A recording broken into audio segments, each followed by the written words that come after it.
Goeiemôre gemeente, broers en susters, baie welkom in die huis van die Here. Ons vertrou dat u net soos ek die boodskap sal ontvang en die saamdra in die week, en dat dit vir sal verryk en versterk deur die Heilige Gees.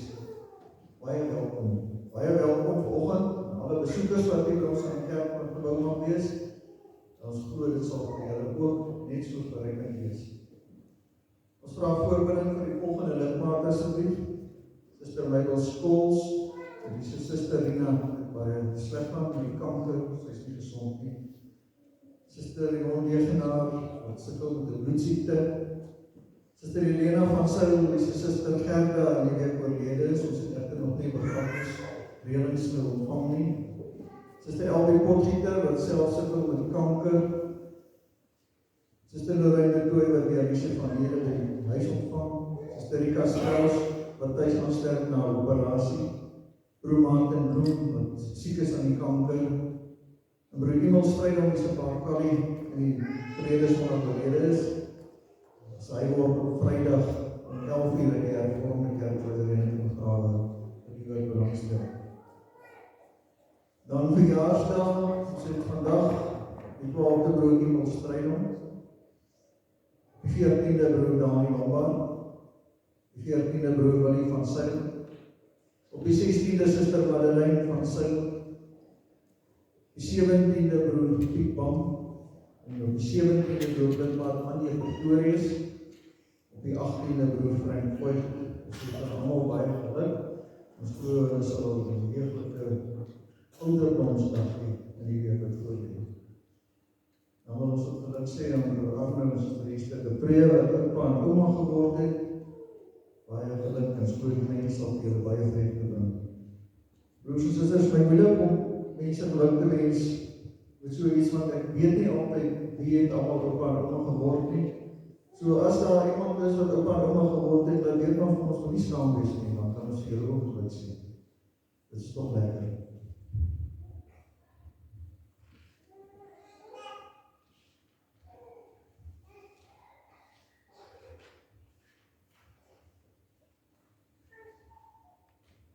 Dan is dit vir ons baie lekker vanmôre om 'n nuwe lidmaat te verwelkom, Suster Marie de Jager, wat my bewys van lidmaatskap van die Gereformeerde Kerk in Maatiepoort na ons gekom het. Baie welkom, Suster Marie. Ons vertrou jy sal inskakel by ons, ons verneem sy het verbondsonderrig aangebied aan die ander kant, en sy sal dan ook hierso kan inskakel by ons, as jy dan nie kennis, dis 'n nuwe dametjie wat ons kan help. Dan het ons niemand wat weg is nie. Bybelstudies in die week, maandagoggende 6 uur in die kerksaal, en donderdagoggende 10 uur in die konsistorie. Ons wil die almal uitnooi om toch deel te neem aan hierdie Bybelstudies. Dit is lekker en interessant en is baie verrykkend. Om die van bied dit treffende wyse aan. So kom luister gerus en neem deel aan die Bybelstudies. Dan vra ons nominasies vir die kerkraad nog maar steeds, soos elke Sondag vra ons 2 ouderlinge dorpwyke 7 en 8. 1 jaar op plaas by 4 aanstel en 2 jaar in dorpwyke 7 en 8. Die verrigting is Sondags vir die heilige, eredienste is op 10:30. Die VWO begin om 9:45 en dit duur tot 9:15. En dan almal wat 'n behoefte het om saam met ons te kuier en die tee en koffie by die kombuis te drink, dit is baie welkom. Dankie. Baie dankie Willem, broers en susters, wat my welkom vanmôre by die kerkdiens. Mag die Here ook deur sy Gees teenwoordig wees. Kom ons staan as die wedstryd van die groet en ons bly staan vir die lofsang asseblief.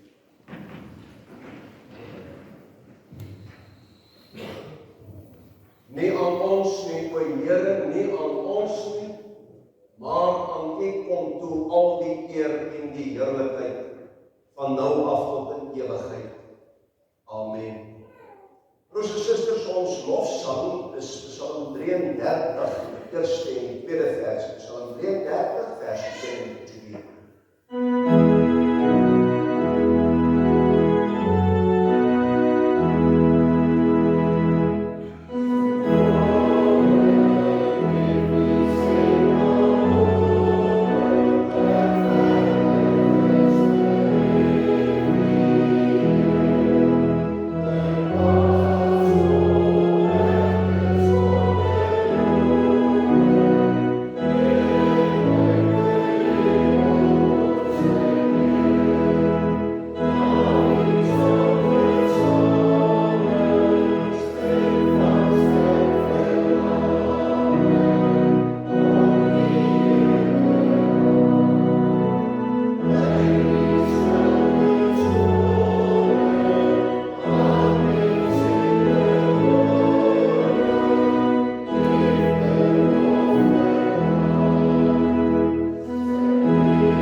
van die Here leer 'n mens wat sonde is. Kom ons toets ons lewens aan die wet van die Here en vergewis onsself opnuut van hoe skuldig ons almal staan teenoor God en teenoor mekaar. Luister na die wet volgens Deuteronomium 5. Die Here het gesê, ek is die Here jou God wat jou uit Egipte uit die plek van slawerny bevry het. Jy mag naas my geen ander gode hê nie. Jy mag nie vir jou 'n beeld of enige afbeelding maak van wat in die hemel daarbo of op die aarde hieronder of in die water onder die aarde is. Jy mag hulle nie vereer of dien nie, want ek, die Here jou God, eis onverdeelde trou aan my. Ek reken kinders die sondes van hulle vaders toe, selfs tot in die 3de en 4de geslag van die wat my haat. Maar ek betoon my liefde tot in die 1000ste geslag van die wat my liefhet en my gebooie gehoorsaam. Jy mag die naam van die Here jou God nie misbruik, want die Here sal die een wat sy naam misbruik nie ongestraf laat bly nie. Jy moet die Sabbatdag so deurbring dat jy dit heilig, soos die Here jou God jou beveel. 6 dae moet jy werk en alles doen wat jy moet, maar die 7de dag is die Sabbat van die Here jou God. Dan mag jy geen werk doen. Nie jy of jou seun of jou dogter of die man of vrou wat vir jou werk, of jou bees of jou donkie of enige dier van jou of die vreemdeling by jou nie, sodat jou werksmense kan rus soos jy. Jy moet daarom dink dat jy in Egipte 'n slaaf was en dat die Here jou God jou deur sy groot krag en met magtige dade daaruit bevry het. Daarom het die Here jou God jou beveel om die Sabbatdag te onderhou. Eer jou vader en jou moeder, soos die Here jou God jou beveel het. Dan sal jy 'n lang lewe hê en sal dit goed gaan met jou in die land wat die Here jou God vir jou gee. Jy mag nie moord pleeg nie, jy mag nie egbreek pleeg nie, jy mag nie steel nie. Jy mag nie vals teen 'n ander getuig nie. Jy mag niemand anders se vrou begeer nie. Jy mag nie sy huis begeer nie, ook nie sy grond nie, sy slaaf of slavin, sy bees of donkie of enigiets anders wat aan hom behoort. As ons onsself meet aan die wet, broers en susters, erken en bely ons dat ons skuldig staan teenoor God en mekaar. Kom ons bely dan ook ons skuld met die sin van Psalm 25 vers 3.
In Efesiërs 2 vers 8 lees ons, hulle is inderdaad by genade gered deur geloof.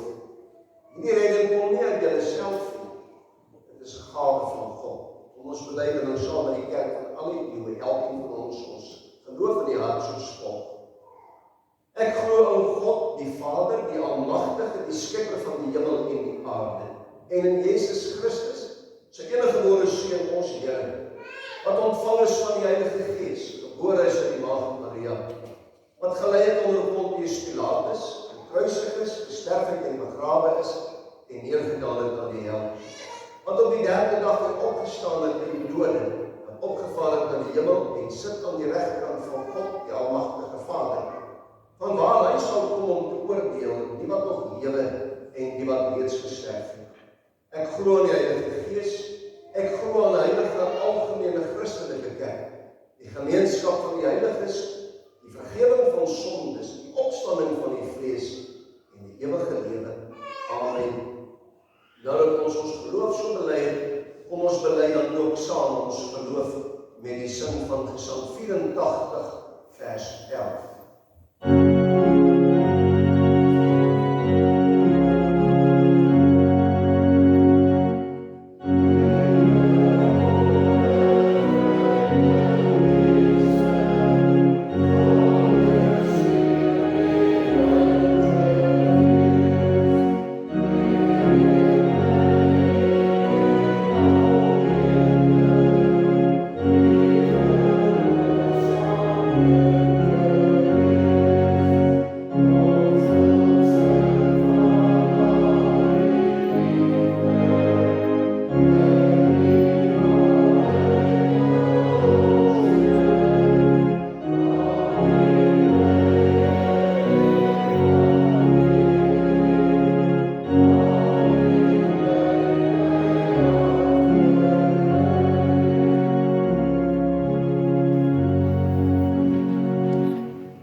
gebruik het. En daardie spreekwoord sê, sien is glo. Wat ek nie sien nie, wat ek nie kan sien nie, wat ek nie met my eie oë sien nie, wat ek nie self beleef nie, sê ons baie keer mekaar, die kan ek nie glo nie, ek wil dit eers sien, voor ek dit glo. En dit is so, ons kan seker met mekaar kwaadlik as ons so 'n bietjie skepties is, want baie keer word daar vir jou vreeslike goed vertel, van dinge wat gebeur het, en dan staan jy maar skepties daarteenoor, met die houding van ek wil dit eers self sien voor ek dit kan glo. Maar weet jy, ons kry al meer te doen met hierdie skeptisisme, veral in die jonger geslagte, omdat die probleem is dat ons kinders in vandag se tyd nie meer altyd so goed onderlê word in die kennis van die woord van God as waarmee ons groot geword het. Jy weet, ons in die skole in 'n baie groot mate as 'n vernoot verloor as dit kom by die opvoeding van ons kinders op geestelike terrein. En selfs al is daar skole waar ons baie dankbaar is, wat nog moeite doen met opening by die skole en die meer godsdienstskole of iets, is dit so dat ons kinders alweer blootgestel word aan ander godsdienste, ander oortuigings. Daar sit kinders van totaal ander geloofsoortuigings. Ek praat nie net van effense verskille binne die Christelike geloof nie, ek praat van totaal ander gelowe. Saam met ons kinders in dieselfde klas. Die kurrikulum in ons tyd wat ons kinders moet leer, verskil dramaties van dit waarmee ons groot geword. Ons kinders word vandag byvoorbeeld onderrig om te sê, maar daar is iets soos evolusie. Dis nie God wat die mens geskape het nie. Dis weens ontwikkeling, dis in die skepping daar buite is nie geskep nie. Dit het ontstaan as gevolg van een of ander, ons ken dit, die Big Bang teorie, of wat ook al, party sê dit was 'n enkele selletjie wat daar was en wat verdeel het en nog verdeel het en uiteindelik het alles in daardie enkele selletjie ontwikkel oor 'n tydperk van miljoene jare. En dit bring uiteraard by ons kinders se kom vra na vore, al word hulle in 'n Christelike huis gegroot, al sit hulle elke maand self saam met hulle ouers in die kerk, word hierdie goed op hulle gebombardeer en hulle begin wonder en hulle begin vra en hulle begin twyfel. Twyfel in hulle geloof. Ek wil vanmôre kortliks in die prediking aandag gee aan nog iemand wat begin twyfel het. Nog iemand wat gesê het, as ek dit nie sien nie, kan ek dit nie glo nie. Ons lees vanmôre, broers en susters, uit Johannes 20, vers 24 tot 29. Die verskyning van die Here Jesus Christus aan sy disippels, waar hulle almal bymekaar was. Johannes 20, vers 24 tot en met vers 29. En Thomas, wat genoem word Didymus, een van die 12, was nie saam met hulle toe Jezus gekom het. Die ander disippels sê toe vir hom, ons het die Here gesien. Maar hy het vir hulle gesê, as ek nie in sy hande die merk van die spykers sien, en my vingers steek in die merk van die spykers en my hand in sy sy steek nie, sal ek nooit glo nie. En 8 dae daarna was die disippels weer binne, en Thomas saam met hom. En Jezus het gekom terwyl die deure gesluit was, en het in hul midde gestaan en gesê, vrede vir julle. Daarna sê hy vir Thomas, bring jou vinger hier, en kyk na my hande, en bring jou hand en steek dit in my sy. Moenie ongelowig wees nie, maar gelowig. En Thomas antwoord en sê vir hom, my Here en my God. Jezus sê vir hom, omdat jy my gesien het, Thomas, het jy geglo. Salig is die wat nie gesien het nie, en tog geglo het. Tot sover die skriflesing, broers en susters, salig is elkeen wat die woord van die Here hoor en dit in die hart bewaar. Kom ons bid nou saam.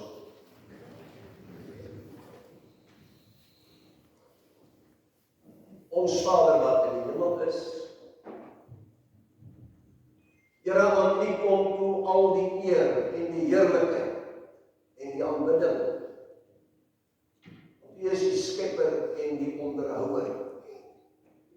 U is die almagtige wat oordeel oor die mens, die sondaar mens. U is die een wat gegee het en U is die een wat ook wegneem. Wanneer U vir ons in die lewe inbring by wyse van geboorte en wanneer U ons kom haal, wanneer ons moet sterf. U is die een wat oor elkeen van ons se lewens beskik en besluit. Al dink ons moet dit self.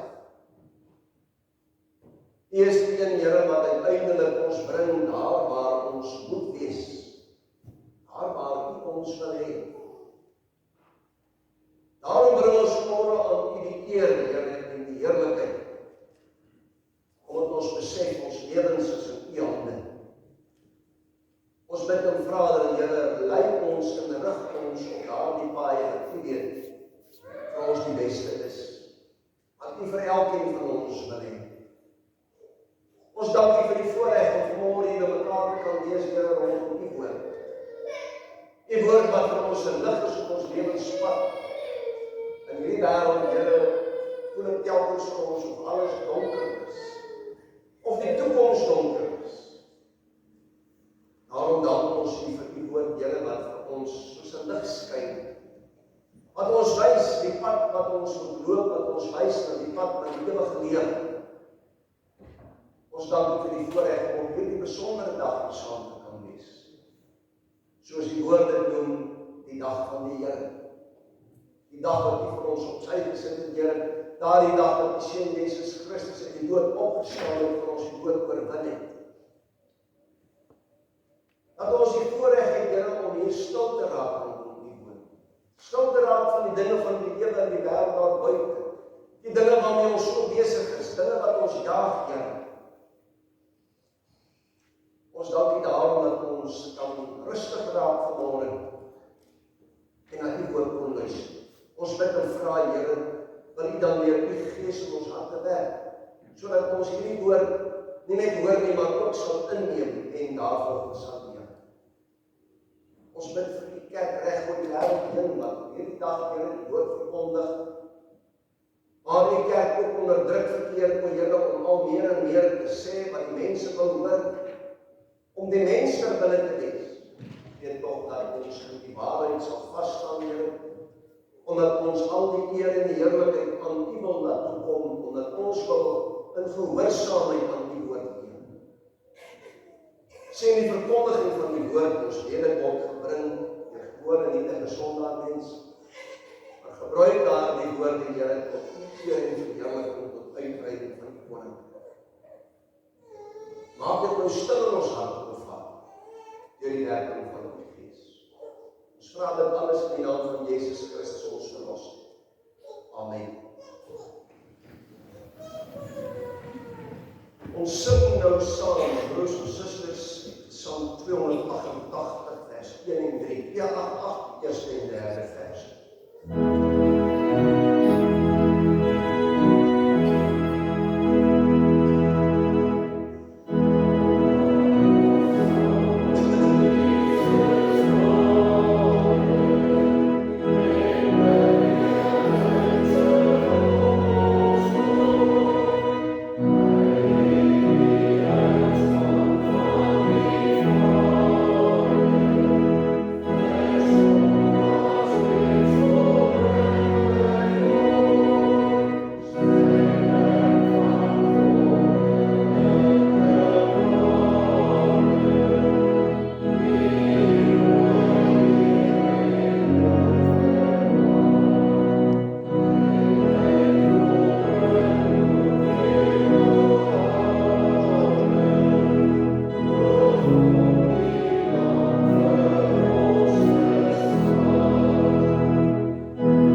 vers 29 sê die Here Jesus vir Thomas, glo jy nou omdat jy my gesien het, Thomas. Gelukkig is die wat nie gesien het en tog glo. Broers en susters, in ons tyd, nou vir julle gesê, is dit ook so dat mense toenemend wil sien, wil ervaar, wil beleef, voordat hulle bereid is om te glo. En ek gaan nou aan die einde as deel van die tweede punt bietjie meer daaroor sê. Onderskryf hierdie gedeelte twee sake, die gedeelte wat ons gelees het. Waarvan die eerste saak is die mens Thomas, soos ons hom ken in die volksmond, die ongelowige Thomas. Dan baie gehoor iemand sal sê, jy's nou 'n regte ongelowige Thomas, of moenie 'n ongelowige Thomas wees nie. Maar wat beteken dit? As Jezus vir Thomas sê, moenie ongelowig wees nie, Thomas. Het hy iets oor Thomas se geloof gesê, of was dit 'n vermaaning, 'n waarskuwing, 'n oproep? Het dit vir ons iets oor Thomas die mens gesê, dat 'n mens nou so kon dink dat, maar Thomas het waarskynlik nou sy geloof verloor.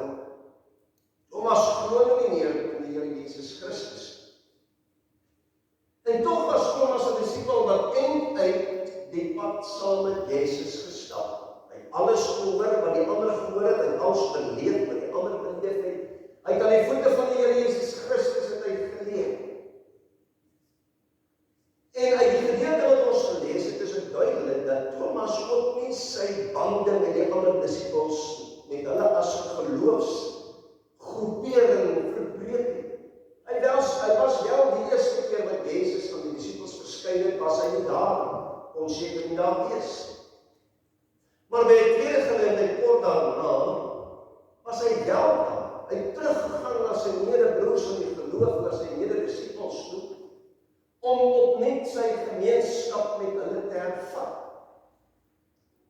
So as ons so kyk na Thomas se optrede, dan wil dit nie lyk asof Thomas totaal in ongeloof verval het en wegbeweeg het van die Christelike geloof.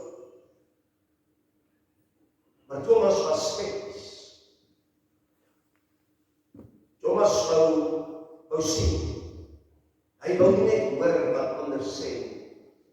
Hy wou dit beleef. Hy wou Jesus self sien, en daarom hierdie voorwaarde vir Thomas om te glo in die opstanding. Deur te sê, maar ek wil eers self my vingers in die gat in sy hande druk en my hand in die gat in sy sy druk, voor ek die opstanding sal glo. Is dit nie wat die mediese wetenskap vandag vir ons sê nie, en dis een van die sake waarmee kinders en jonger mense miskien worstel, juis as gevolg van dit. Die mediese wetenskap sê, as jy dood is jy dood. En dis hoekom die wysgeere van die tyd, Jesus het elke maal verwys ook na die Griekse filosofe, en die apostels het ook na hulle verwys, wat volgens hulle wetenskap redeneer het. En hulle wetenskap het gesê, en die wetenskap sê dit vandag nog steeds, as jy dood is jy dood. Daar is nie 'n kans op lewe nie, jy is dood. En Thomas was daar om ook maar skepties oor hierdie verhaal, maar Jesus het die dood uit opgestaan. Dit is onmoontlik, menslik gesproke, wetenskaplik gesproke, onmoontlik, dit kan nie gebeur nie. Nog nooit het so iets gebeur nie, niemand weet van so iets wat ooit gebeur het. En daarom sê Thomas, maar ek wil dit eers self sien. Dan sal ek dit glo. So hy tog iewers in sy geloof 'n bepaalde probleem gehad, wil ek amper sê, in die opsig dat Thomas was nie bereid om net maar te glo nie. Weet jy, en dit ten spyte daarvan dat Jesus by meer as een geleentheid vir sy disippels en vir ander mense gesê, glo net. Glo net. Ons lees daarvan in Johannes 11 vers 25, waar Jesus vir Martha sê, ek is die opstanding en die lewe, wie in my glo sal lewe, al het hy ook gesterf. En elkeen wat lewe en in my glo sal nooit sterwe tot in ewigheid. En dan vra hy van Martha, glo jy dit? Dis die sleutel. Jesus sê vir haar wat gaan gebeur. Hy sê vir haar, as jy in my glo, sal jy bly lewe al het jy gesterf. Onthou haar broer Lazarus is so pas oorlede. 4 dae terug toe Jesus nie met haar gepraat het. En hy sê vir haar, maar Martha, as jy in my glo, sal jy lewe al het jy gesterf. En dan die baie belangrike vraag sê hy aan, maar Martha, glo jy dit? Dis die belangrike vraag. Glo jy dit? Dis 'n saak van geloof, nie nodig vir bewyse nie. Dis 'n saak van geloof. Neem jy God op sy woord, of soek jy voortdurend bewyse, sodat jy kan bly glo? En dan in Johannes 14, die eerste vers, het Jesus met sy disippels gepraat, waarvan Thomas een was, oor sy naderende dood, oor wat gaan gebeur. Hy het hulle gesê, hy gaan terug na sy Vader toe. En dan neem Jesus waar, dat dit wat hy met hulle gedeel het, 'n ongerusheid daar veroorsaak onder sy disippels, ongemaklikheid. Hulle begin vra hulle wondering. Toe sê hy vir hulle Johannes 14 vers 1, hy sê, laat julle harte nie ontsteld word nie, glo in God, glo ook in my. So Jesus waarsku, hy sê vir, daar gaan dinge gebeur, dit kom. Want julle moet die menslike verstand nie sal kan verstaan nie. Julle sal dit dalk eers kan verduidelik nie. As die mense verstand, gaan julle dit nie kan begryp. En dan sê Jesus vir hulle, sy disippels die nouer kring, vir ons as sy nou kring van gelowiges, sê hy, glo in God, glo ook in my. So wat Jesus sê is, glo net. Moenie wonder nie, moenie vra, moenie twyfel nie. Moenie iets met jou menslike verstand probeer uitredeneer nie. As dit by 'n geloofsaak kom, glo net. En dan kom Thomas, en hy sê vir die disippels, maar ek is nie bereid om net te glo grond van wat julle vir my sê. Ek wil sien, ek wil beleef. En dan verskyn Jesus aan hulle, en Thomas is daar, en Jesus sê vir hom, kom Thomas, jy wat ons nie wil glo sonder bewyse nie. Kom oortuig jouself. En dan sê Jesus vir hom, moenie ongelowig wees. Moenie ongelowig wees. Nou as ons gaan kyk na die betekenis van daardie woord ongelowig in die Grieks, daar's verskillende woorde in daardie sin, waarvan 2 woorde is me en nou. As ons dit nou so in Afrikaans gaan uitspreek, me en nou ken nou, kom van die Griekse woord genoa, wat eintlik beteken om gebore te word. Dis waar ons die woord die genealogie vandaan kry, die oorsprong, die begin, 'n nuwe begin, 'n nuwe geboorte.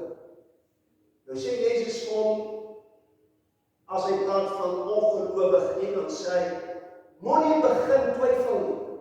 As ons dit nou in direkte Afrikaans vertaal, dan sê Jesus eintlik daar vir Thomas, moenie begin twyfel nie, moenie geboorte skenk. Want daai Griekse woord word ook gebruik vir die proloog, word ook gebruik vir die geboorteproses, almal wat daarmee te doen. Jesus sê vir hom, moenie geboorte gee, Thomas, aan twyfelgedagtes nie. Moenie eens in daardie rigting begin dink. Hou vas in jou geloof. Jesus sê, maar hier is nou die volle voorbeeld. Die staan ek voor jou lewendig. Ek lewe. So moenie dan twyfel. Glo net. Die Here Jesus sê, vir Martha gesê, glo net. Hy het vir sy disippels toe hulle 'n angs raak omdat hy gesê het, hy gaan weg, het hy gesê, glo net. Vir Thomas wat in vertwyfeling verval, sê die Here Jesus Christus, glo net. Dis al wat hy van hulle vra. Staan vas in die geloof. hoërskool interessante in Mechtel, en ek vir hulle hierdie hele ding ook verduidelik, ek het nie nou in soveel terme gaan doen nie. Wat ek in elk geval op 'n manier alreeds gedoen het, weet jy, ons glo alles wat geskrywe word oor die geskiedenis. Ons glo daar was 'n Jan van Riebeeck, ons glo daar was 'n Napoleon Bonaparte, ons glo daar was 'n Hitler, ons glo, maar ons het hulle nie geken nie. Ons was nie daar nie, ons kon nie ontmoet nie. Maar alles wat hulle opgeteken het, soos Jan van Riebeeck het die joernaal gehou, hy moes verslag doen aan sy baas in die VOC. En hy het boeke gehou, dik boeke van geskrifte, en daaruit is die geskiedenis geskryf. En ons glo dit. En dan kom die apostels, lewende mense van hulle tyd, en hulle sê, julle sal ons nie glo nie, maar Jezus lewe. Hy het uit die dood uit opgestaan. Ons het hom gesien, ons het hom gevat. Hy lewe. En weet jy, daardie gebeurtenis van die opstanding was vir hulle so oorweldigend, so werklik. Ek meen, hy staan voor hulle en hulle kan hom vat. Johannes skryf dit in Johannes 1. Hy sê, ons het hom gevat, ons het hom met ons eie oë gesien. Hy lewe, roep hy dit uit, vir die wat nog twyfel. Hy lewe. En daarom sê ek toen soos vir die hoërskoolkinders môre ook, weet julle, as iemand bereid is om te sterf vir 'n saak, want jy weet, daai saak was gewoon erns. Hy het nie gejok daarin. En die apostels was bereid om te sterf vir daardie oortuiging vir wat hulle gesien het. Sien wat iemand hulle vertel het nie, hulle het gesien, en eintlik selfs ons is bereid, maak ons maar dood.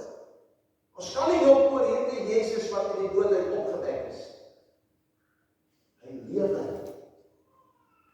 En dan verstaan die kinders het ook. Dan hier vraag sê ek wil 'n paar vrae vra. Nee, ek gaan nie bereid wees om my dood te laat maak vir niks nie, vir iets wat ek self nie gesien het en glo nie.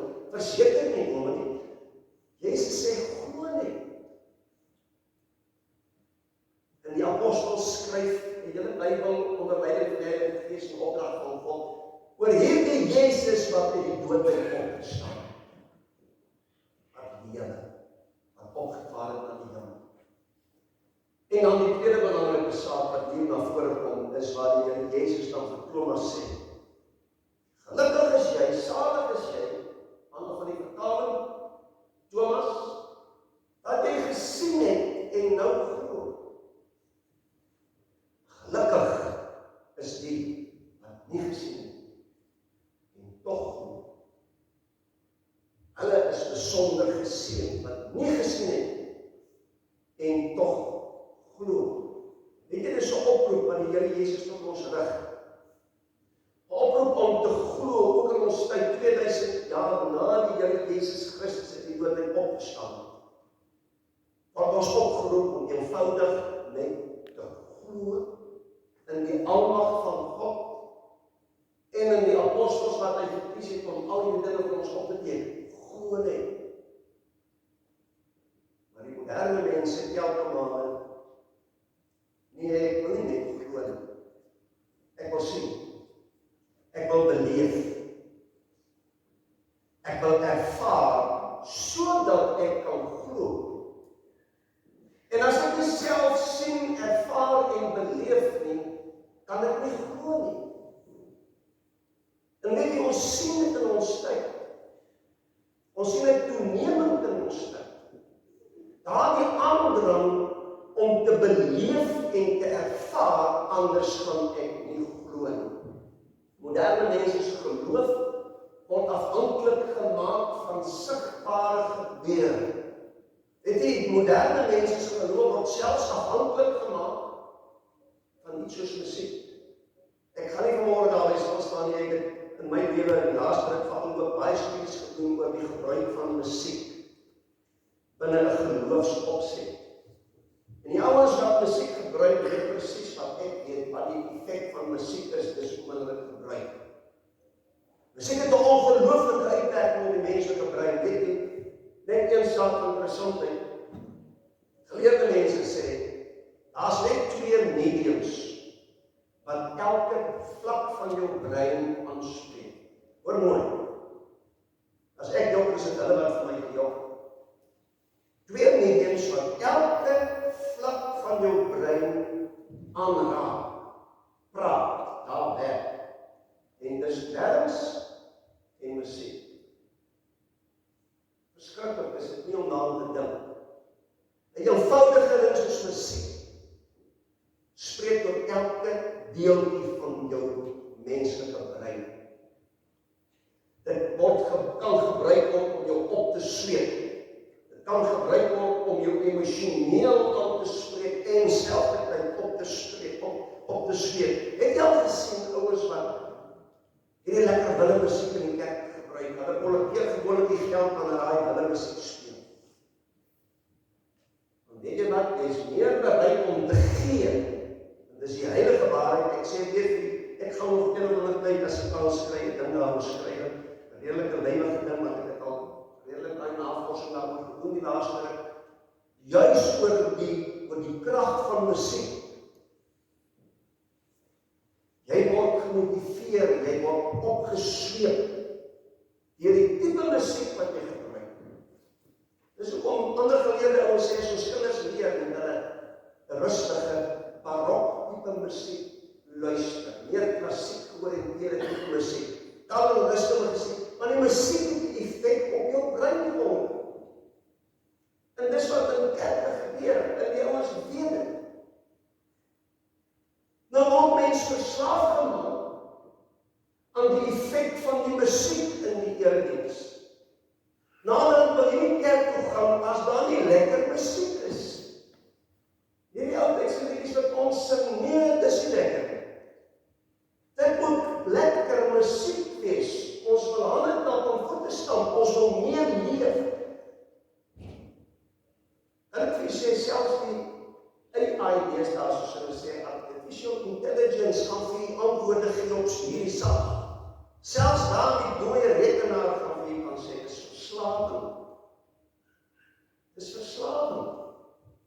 Jy wil nader om die musiek hê, maar nee, dit gaan nie meer oor die woord van God. Hoekom het jy musiek nodig? Om my geloof te versterk. Dis wat ek dink. In proses, daarom gaan mense na kerke toe wat die landbane adverteer en sê, kom kyk Sondagoggend na die genesingsdiens. Kom kyk. Ek het persoonlik al baie van die stede toe my eerste gemeente was gesê. Kom beleef Sondag die werking van die Heilige Gees. Kom kyk wat gebeur daar. En die mense gaan weet nie hoekom, want dit is al hoe hulle kan glo. Hulle geloof met die hele tyd aangejaag word, emosioneel opgewek word. Anders kan hulle nie meer glo in Jesus Christus nie, want hulle is nie bereid om net meer soos die apostels, soos die Bybelse tyd, weet jy, Israel het soms 3-4 dae lank staan daar gesit en geluister na die woord van God. Net geluister. Niks anders gedoen nie. God spreek. Ons luister. Maar die moderne mens wil dit nie meer doen nie. Dis nie genoeg om net na die woord te luister nie. Ek persoonlik vir jong mense in Pietersburg gevra, vir meer as 1 jaar.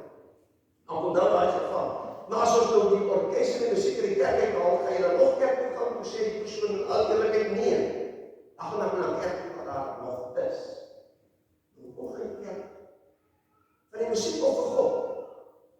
Om jou geloof te versterk deur middel van die woord wat gespreek en gepredik word, of het jy musiek nodig om jou die hele tyd beter te laat voel in jouself en beter te laat voel in jou geloof?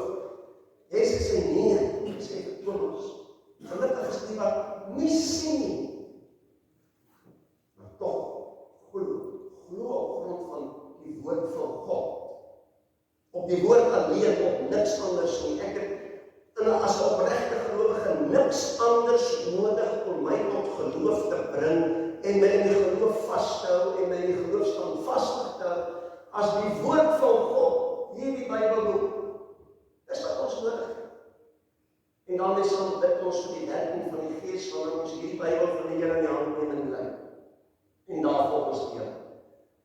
Die Gees sterk ons in die geloof.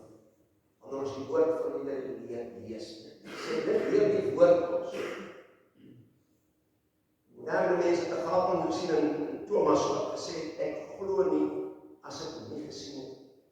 En Jesus sê vir hom, moenie in vertwyfeling wat gaan val nie, Thomas, glo net.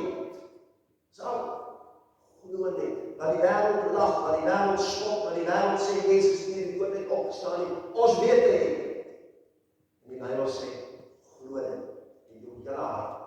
Dis al wat ons moet doen. Mag die Here gee ons susters dat ek sal glo op grond van wat die woord van God ons leer. Sal glo op grond van hierdie Here Jesus wat sê, gelukkig is die wat nie gesien het nie, wat nie ervaar nie, wat nie beleef nie, wat nie lus sê, maar my geloof moet gebou word, my geloof is afhanklik van al die dinge. Jesus het later die Fariseërs betuig met hulle gesê, julle wil net tekens sien. Julle wil net tekens sien. Daar was 'n teken, die teken van dood. Jesus sê, dis alhoekom julle wil glo, julle wil tekens sien. Ongelukkig is dit vandag steeds deel van die moderne mense vereistes tot geloof. Ek wil sien. Ek wil sien hoe werk die Heilige Gees. Ek wil sien die mense val om. Ek wil hoor die mense spreek in tale. Dan glo ek. Net nie so. Here God sê, glo net op grond van die woord. Mag die Here ons krag gee om maar net te glo op grond van wat hy ons leer in sy woord. Amen. Kom ons dank ons saam.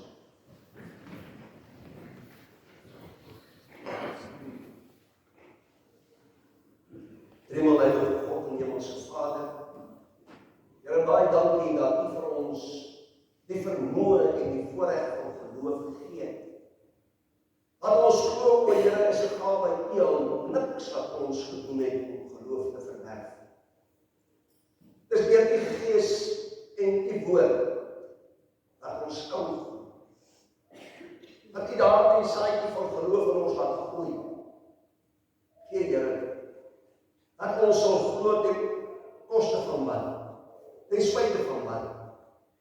Dat ons sal volhard in die geloof, dat ons nie soos Thomas wat gaan twyfel en sê, ek wil eers sien, ek wil eers beleef, enige voorwaarde stel, maar dat ons in die waarheid van die woord sal vashou en sal glo. Here Jesus het die dood oorwin. Hy het vir ons ewige lewe daargestel.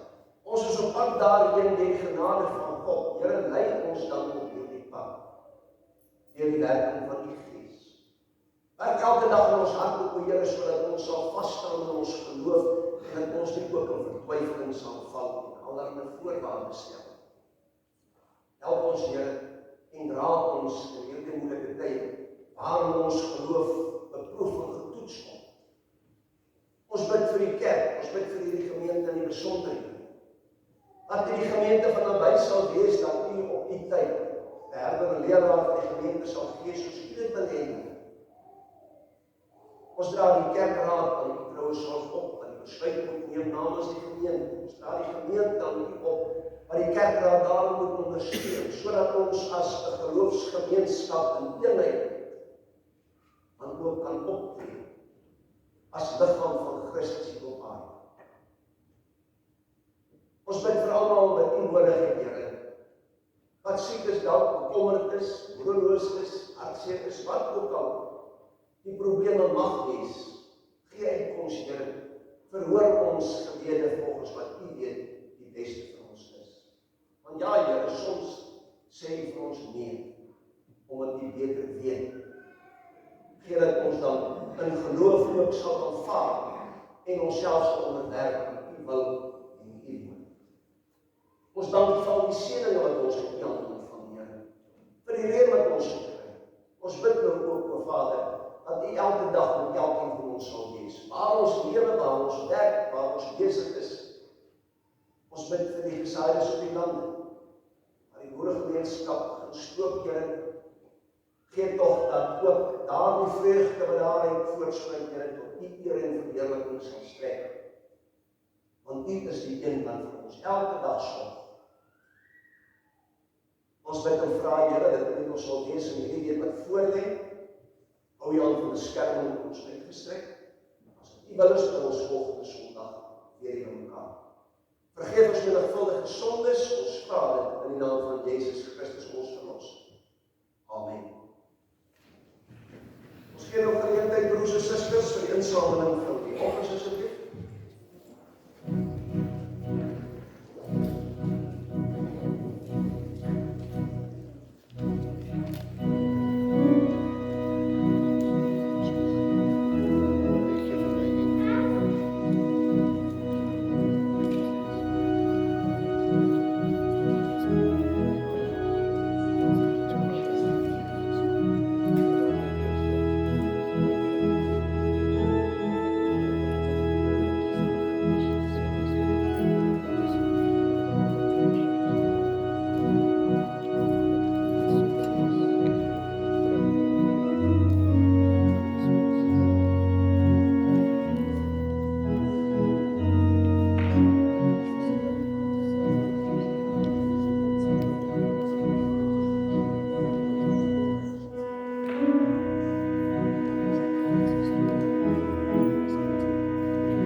Ons slotsang, broers en susters, Psalm 285, die eerste en tweede vers van Psalm 285.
Die genade van ons Here Jesus Christus, die liefde van God en die Heilige Gees met ons almal wees.